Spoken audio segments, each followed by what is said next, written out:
Hi friends, ಎಲ್ಲರಿಗೂ ಪೂರ್ಣಿಮಾಸ್ ಕಿಚನ್ಗೆ ಸ್ವಾಗತ. ನಾನಿವತ್ತು ನಿಮಗೆ ತುಪ್ಪದ ಅವಲಕ್ಕಿ ಹೆಂಗೆ ಮಾಡೋದಂತ ಈಸಿಯಾಗಿ ಹೇಳ್ಕೊಡ್ತೀನಿ ಬರ್ರಿ. ಈ ತುಪ್ಪದ ಅವಲಕ್ಕಿ ಮಾಡಕ್ಕೆ ನಾನಿಲ್ಲೇ ಕಡಲೆ ಬೀಜ ಅಂದ್ರೆ ಶೇಂಗಾ ತೊಗೊಂಡೀನಿ, ಕೊತ್ತಂಬರಿ ಸಣ್ಣದಾಗಿ ಹೆಚ್ಚಿಟ್ಕೊಂಡೀನಿ, ಹಂಗೆ ಸೇಮ್ ಹಸಿರು ಮೆಣಸಿನ್ಕಾಯಿನೂ ಸಣ್ಣದಾಗಿ ಕಟ್ ಮಾಡಿ ಇಟ್ಕೊಂಡೀನಿ, 2 ಉಳ್ಳಾಗಡ್ಡಿ, ನಿಂಬೆ ಹಣ್ಣು, ಕರಿಬೇವು ತೊಗೊಂಡೀನಿ. ಮೊದಲಿಗೆ ನಾನಿಲ್ಲೇ ಒಗ್ಗರಣೆ ಮಾಡ್ಕೋತೀನಿ. ಫಸ್ಟಿಗೆ ಗ್ಯಾಸ್ ಹಚ್ಕೋತೀನಿ. ಹೈ ಫ್ಲೇಮ್ ಒಳಗೆ ಗ್ಯಾಸ್ ಇಟ್ಕೋಬೇಡ್ರಿ, ಬಿಕಾಸ್ ಒಗ್ಗರಣೆ ಜಲ್ದಿ ಫ್ರೈ ಆಗಿ ಹೊತ್ತೋ ಚಾನ್ಸಸ್ ಇರ್ತೈತಿ. ಆದಷ್ಟು ಲೋ ಫ್ಲೇಮ್ ಅಥವಾ ಮೀಡಿಯಂ ಫ್ಲೇಮ್ ಒಳಗೆ ಇಟ್ಕೊರಿ. ಆಮೇಲೆ ನಿಮ್ಗೆ ಗೊತ್ತು, ಹೆಸರೇ ಹೇಳ್ದಂಗೆ ತುಪ್ಪದ ಅವಲಕ್ಕಿ ಅಂತ ಹೇಳಿ, ಇದಕ್ಕೆ ಎಣ್ಣೆ ಯೂಸ್ ಮಾಡ್ಕೊಳಕ್ಕೆ ಹೋಗ್ಬೇಡ್ರಿ. ತುಪ್ಪನ ಜಾಸ್ತಿ ಯೂಸ್ ಮಾಡ್ಕೊರಿ. ಜಾಸ್ತಿ ಯೂಸ್ ಮಾಡ್ಕೊಂಡಷ್ಟ ತುಪ್ಪದ ಅವಲಕ್ಕಿ ಭಾಳ ಟೇಸ್ಟ್ ಆಗಿರ್ತೈತಿ. ನೋಡ್ರಿ, ತುಪ್ಪ ಕರಗಾದ್ಮೇಲೆ ಇದಕ್ಕೀಗ ನಾನು 1 ಸ್ಪೂನಷ್ಟು ಸಾಸಿವೆ ಹಾಕೊಳ್ತೀನಿ. ಸಾಸಿವೆ ತುಪ್ಪದೊಳಗೆ ಫ್ರೈ ಆದ್ಮೇಲೆ ಈಗ ನಾನು ಇದಕ್ಕೆ ಏನು ಕಡಲೆ ಬೀಜ ಶೇಂಗಾ ತೊಗೊಂಡಿದ್ದೆ ಅದನ್ನು ಹಾಕ್ಕೊಂಡು ನೀಟಾಗಿ ಫ್ರೈ ಮಾಡ್ಕೋತೀನಿ. ಶೇಂಗಾ ಆದಷ್ಟು ನೀವು ಸ್ವಲ್ಪ ಕ್ರಿಸ್ಪಿ ಆಗಿರಲಿ ಅಷ್ಟು ಫ್ರೈ ಮಾಡ್ಕೋರಿ, ಹಸಿ ಬಿಸಿ ಆಗ್ತಿದ್ದಿಲ್ಲ ಅಂತಂದ್ರೆ. ನೋಡ್ರಿ, ಎಣ್ಣೆ ಒಳಗೆ ಅದು ಸ್ವಲ್ಪ ಜಲ್ದಿ ಫ್ರೈ ಆಗ್ತೈತಿ, ಬಟ್ ತುಪ್ಪದೊಳಗೆ ಸ್ವಲ್ಪ ಟೈಮ್ ಹಿಡಿತೈತಿ.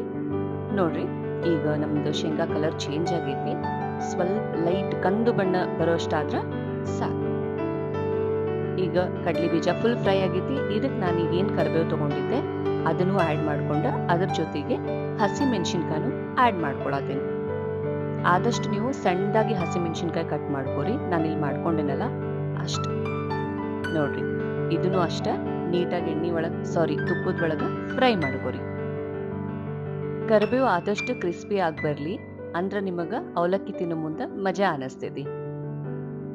ಈಗ ಇದಕ್ಕೆ ನಾನು ಏನು ಉಳ್ಳಾಗಡ್ಡಿ ಹೆಚ್ಚಿಟ್ಕೊಂಡಿದ್ದೆ ಅದ್ರೊಳಗೆ ಸ್ವಲ್ಪ ಅಂದ್ರೆ 1/4 ಭಾಗ ಅಷ್ಟು ಆ್ಯಡ್ ಮಾಡ್ಕೊಳತ್ತೇನೆ. ಬಿಕಾಸ್ ಅವಲಕ್ಕಿ ಮಾಡಾದ್ಮೇಲೆ ಮ್ಯಾಲೆ ಇದನ್ನ ಮತ್ತೆ ಹಾಕೋಬೇಕಾಗ್ತೈತಿ ಟೇಸ್ಟ್ ಸಲುವಾಗಿ.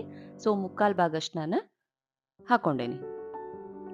ಅದನ್ನು ಅಷ್ಟ ಟ್ರಾನ್ಸ್ಪರೆಂಟ್ ಕಲರ್ ಆಗ್ಬೇಕು. ಉಳ್ಳಾಗಡ್ಡಿನೂ ಅಲ್ಲಿ ತನಕ ಫ್ರೈ ಮಾಡ್ಕೊರಿ. ಆಮೇಲೆ ಇದಕ್ಕೆ ನಾನೀಗ ರುಚಿಗೆ ತಕ್ಕಷ್ಟು ಉಪ್ಪು ಹಾಕೊಳ್ತೀನಿ. ಇನ್ನೊಂದು ಮೇನ್ ಇಂಗ್ರೀಡಿಯೆಂಟ್ ತುಪ್ಪದ ಅವಲಕ್ಕಿಗೆ ಅಂತಂದ್ರೆ ಸಕ್ರೆ. ಆದಷ್ಟು ಸಕ್ರೆ ನೀವು ಜಾಸ್ತಿನ ಹಾಕೊಳ್ರಿ, ಅಂದ್ರೆ ಇದು ಅವಲಕ್ಕಿದ ಟೇಸ್ಟ್ ಭಾಳ ಚಲೋ ಬರ್ತೈತಿ.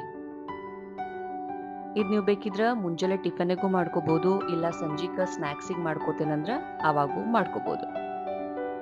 ಈಗ ಇದೆಲ್ಲ ನೀಟಾಗಿ ಫ್ರೈ ಆಗಾದ್ಮೇಲೆ ಸಕ್ರೆ ಎಲ್ಲ ತುಪ್ಪದೊಳಗೆ ಕರಗಾದ್ಮೇಲೆ ನಾನಿಲ್ಲೇ ಪೇಪರ್ ಅವಲಕ್ಕಿನ ಯೂಸ್ ಮಾಡ್ಕೊಳತೀನಿ. ಯಾವುದೇ ಕಾರಣಕ್ಕೂ ಗಟ್ಟಿ ಅವಲಕ್ಕಿ ಮೀಡಿಯಂ ಅವಲಕ್ಕಿ ಯೂಸ್ ಮಾಡ್ಕೊಂಡ್ರೆ ಯೂಸ್ ಇಲ್ಲ.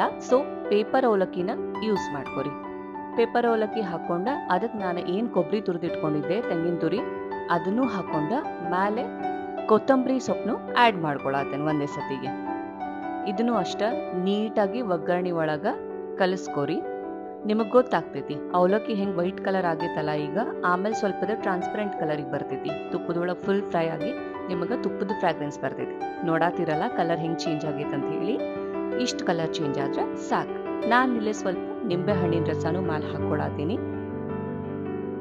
ನೋಡಿ, ಮತ್ತೆ ಫ್ರೈ ಮಾಡ್ಕೊರಿ. ನಿಂಬೆ ಹಣ್ಣು ರಸ ಹಾಕಾದ್ಮೇಲೆ ಜಾಸ್ತಿ ಹೊತ್ತು ಫ್ರೈ ಮಾಡ್ಕೊಳಕ್ ಹೋಗ್ಬೇಡ್ರಿ. ನಿಂಬೆ ಹಣ್ಣಿನ ರಸ ಕಹಿ ಬಿಡೋ ಚಾನ್ಸಸ್ ಇರ್ತೈತಿ. ನೋಡಿದ್ರಲ್ಲ ಫ್ರೆಂಡ್ಸ್, ಈಸಿಯಾಗಿ ತುಪ್ಪದ ಅವಲಕ್ಕಿ ಹೆಂಗ್ ಮಾಡೋದಂತ ಹೇಳಿ.